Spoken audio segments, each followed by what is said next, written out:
ചെയ്യാൻ കഴിയാത്തതിന് കാരണം എന്നാണെന്നറിയാവോ? ഇന്ന് ഹല്ലേലൂയ ആത്മീക ഗോളമെല്ലാം നശിച്ചുകൊണ്ടിരിക്കുക. ഹല്ലേലൂയ, ഇത് അന്ത്യകാലമാണ് ദൈവമക്കളെ. ഇത് അന്ത്യകാലം. എന്തിനു വേണ്ടി പ്രകാശിക്കണമെന്ന് കൂടെ പറയാം. ഇത് അന്ത്യകാലമാണ്. ദുർഘട സമയങ്ങൾ വരുന്നതാണ്.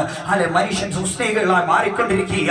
നൊന്ത് പ്രസവിച്ച കുഞ്ഞിനെ ഹല്ലേലൂയ സ്വന്തം മാതാവ് ഹല്ലേലൂയ ഒരു സ്നേഹബന്ധവും ഇല്ലാതെ കാലെ പിടിച്ച് തറയിലടിച്ചു കൊല്ലുന്നതായ കാലഘട്ടമാണ് നമ്മുടെ കാലഘട്ടം.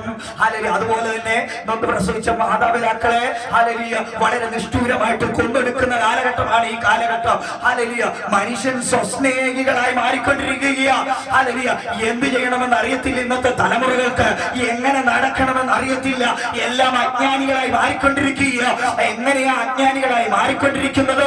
ഹല്ലേലൂയ, ഈ ദേശം അജ്ഞാനിയായി മാറിക്കൊണ്ടിരിക്കുന്നത് എങ്ങനെയാണ്? ഒരു ശക്തിയുണ്ട്, അത് ഇരുളിന്റെ ശക്തിയാണ്. ഇരുളിന്റെ ശക്തി ഒരുവനെ പിടിച്ചു കഴിഞ്ഞാൽ അവന് നല്ലത് ദർശിക്കാൻ കഴിയത്തില്ല, നല്ലത് ഏതാണെന്ന് മനസ്സിലാക്കാൻ കഴിയത്തില്ല. അവൻ ഇരുളിനാൽ പിടിക്കപ്പെട്ട് അതിനകത്ത് നീരാടി രസിച്ചുകൊണ്ടിരിക്കുമ്പോ ഒരുവൻ നിന്ന് പറയുകയാണ്, നിങ്ങൾ ലോകത്തിന്റെ വെളിച്ചമാ. ആ ദൈവമക്കളെ, നിങ്ങൾ ലോകത്തിന്റെ വെളിച്ചമാ. ഈ വെളിച്ചം അത് കുഴിയിലേക്ക് തള്ളിയിടുന്നതല്ല. ഈ വെളിച്ചം അത് പരാജയമല്ല. ഈ വെളിച്ചം നിന്റെ നിത്യതയിലേക്ക് നടത്തുന്ന വെളിച്ചമാ.